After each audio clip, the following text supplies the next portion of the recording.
So, okay, welcome again, Nigel. Nigel from Arington's. We're just picking up on where we left off before. So, welcome again. Thank you very much, Peter. Thanks for having me along. You're welcome. You mentioned that you do student lets as well. Have you noticed anything peculiar there? I had a conversation like this with Gary from Brighton and Colin from Southampton the other day. And again, they're both very, very professional landlords, so they're keeping on top of it. So, in general, they're fine, but they're very much you need to keep a view on it all the time, and you need to have a plan B. So Yes. if you're in an area where you can't get students, you need to make sure you can let to somebody else. Yes, indeed. Yeah. I mean, student market is obviously a very different market. We've got the residential market, which is ticking along, and it's only people essentially that need to move that are moving. Student market, obviously, there's a lot of uncertainties there and a lot of factors that are affecting that market at the moment. And I think also within the student market, we've then got two markets again. We've got the UK students and we've got the international students. The international students, I'll start with them, have obviously got the very much uncertainties of whether their borders will reopen. And whether they'll be able to return to the UK in time for the September theoretical start time, and so whether that will be delayed at all. So the international students are obviously more reluctant to commit at this point. Yeah. Because of that, because if they're going to have to be working remotely, etc., then they won't require the properties. The UK students is a different factor, and again, there's lots of factors affecting them at all as well. I mean, university campuses may not physically open come September, although they're planning to do so at the moment, speaking to our contacts at the universities. But they may only open for certain courses, the essential courses that require obviously hands-on work with the tutors, etc.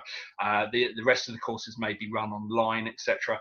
But the UK students, the people that we've got moving into our properties are second and third year students. Right. Have already completed their first year. They're coming out of halls into the residential market. They will be continuing their degrees. They're not going to be dropping out at all. They're certainly not taking years out, gap years, etc. They haven't got the finances to do that anyway. Yeah, possibly not a good time to do it. I think the degrees will obviously be worth more in the coming years when they're looking for jobs, etc. So it's probably not a wise time to do that. So most of the UK students seem to be on the idea of we're going to be going to university. The government loans, obviously the student loans, have been confirmed that they will be paid come September, and they'll continue to be paid as normal. So we're going to be going to university. We're still going to be receiving our government loans to pay for our university fees and accommodation. Would we rather be in Brighton in the student lifestyle, or would we rather be home with mum and dad? And I think most of the UK students have said, well, university is the social aspect. A lot of the courses are only 6 to 15 hours of tutor time a week anyway. So there's not a great deal of time that they spend actually on campus. So they've said that we want to be in Brighton, and a lot of the UK students are committing to those tenancies at the moment, and confirming that they're going ahead with those.